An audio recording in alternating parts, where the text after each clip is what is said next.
Guys, what's going on? So you guys said you wanted more company videos. So today we are going to talk about the fall of ZT knives. What happened? Why did they kind of lose their spotlight? And yeah, I guess we'll start at the beginning. ZT is basically just a spin-off of Kershaw. It is a high-end sister company, and basically they kind of popped off with a couple of knives. They were all Ken Onion design, the 0300, 301, 302, the 121, and a couple of others. They were a very heavy-duty tactical sort of lineup. And one thing that's interesting about a couple of them is they were actually Strider collaborations. So the 302 and 301, I believe, were both Strider Knives collaborations, along with Ken Onion and ZT, which is pretty incredible. And they're highly sought after now. Unlike many of ZT's current offerings. Not this. I think these two here, I'm going to say, are probably some of the last decent designs they made. They had a huge fallout with the community just because they were producing things that nobody really cares about. So, yeah, but we're going to talk about that in a bit.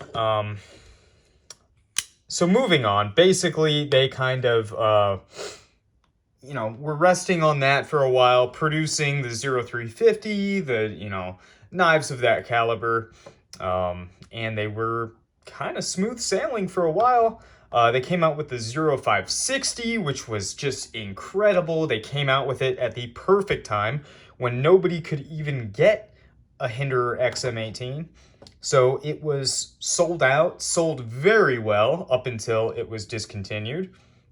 And yeah, following that, they came out with kind of more on-brand ZT products. This is an Emerson collaboration, so they kept their tactical kind of roots. And this is a Les George. They've done things, I mean, here, I'll pull it up in this catalog, but all kinds of iconic makers. You're looking at Rexford, you're looking at RJ Martin, who else? Sinkovich, Hinderer, more. So this is like their Eclipse, and this is kind of like not a real kind of Hinderer design. But yeah, lots of good stuff. The 0350, I've owned some pretty cool iterations of that.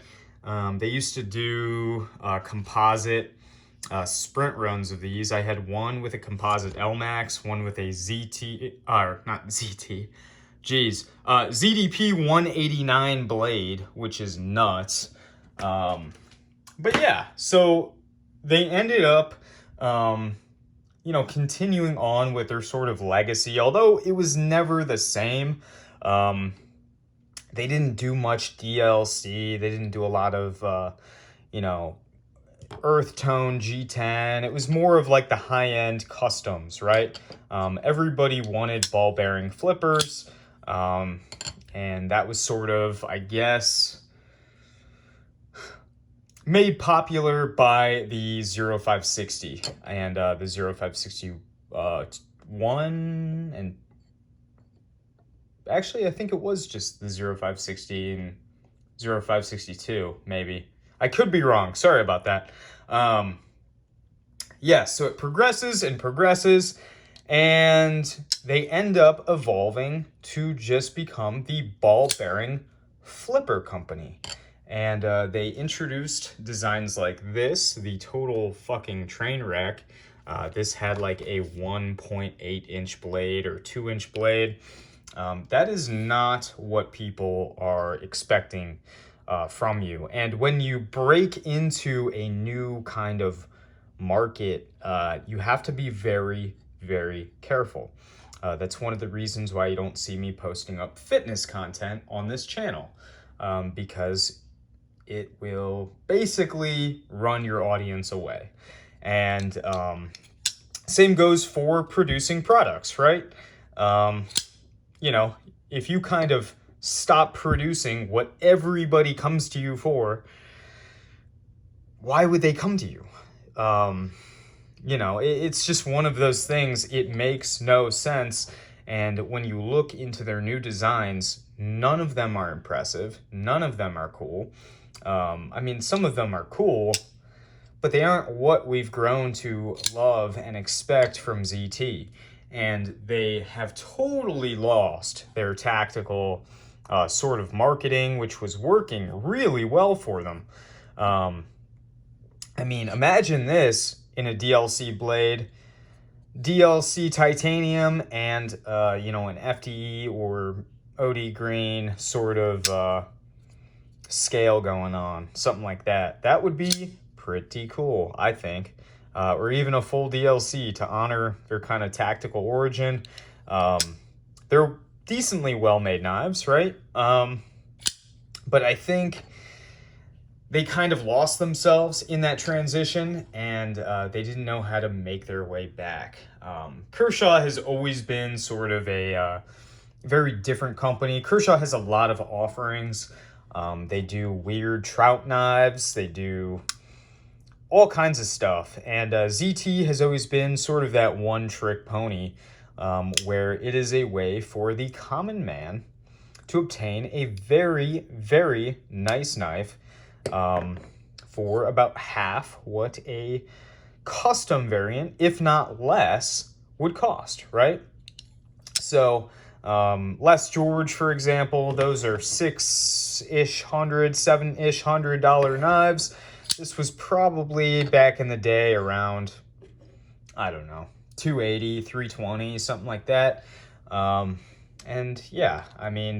Back when their 0560 was out, that would have been a near impossible knife to obtain, being that Hinderers were only being made by Rick. And the Gen 4, I think, had just come out.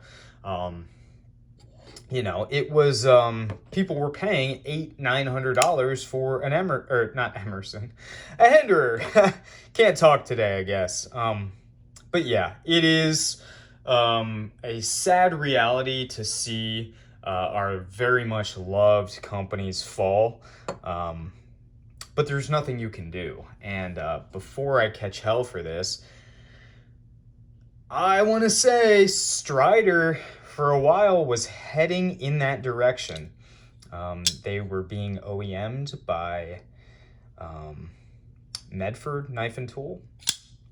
They were coming out with designs that were not their iconic, SNG, PT, all of their old school, incredibly iconic designs. They were coming out with new stuff that, people bought because you couldn't get a Strider. And nowadays, look at their secondary value. To me, secondary value tells you everything you need to know about how the market received a product. And it's not always the case. Sometimes you have things where they didn't sell well until they were discontinued. People didn't know what they had until it was gone. But for the most part, I can tell the iconic knives by, what's your secondary value 10 years later? Are they worthless? Do people not even know what they are?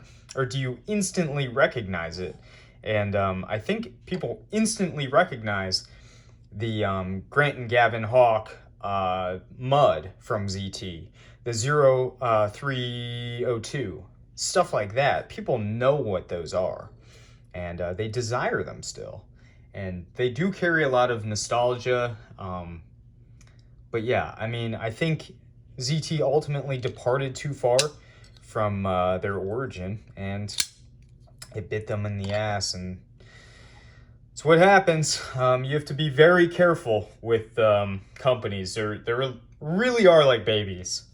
You can't just, we're going to break into this market. It's almost 90% of the time better to just start a new company, which is why they have ZT in the first place, why they have their kitchen cutlery line, why they have Kershaw, kind of the everyday guy line.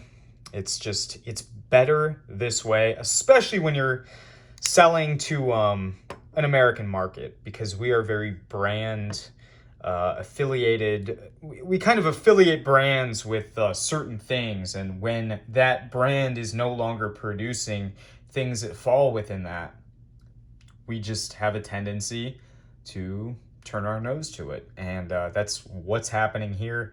And it is sad to see. However, what can you do? But that's all I got for you guys today. Yeah.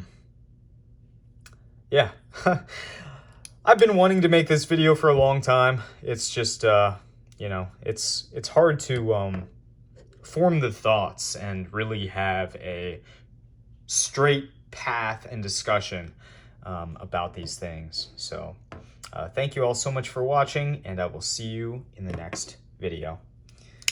Bye now.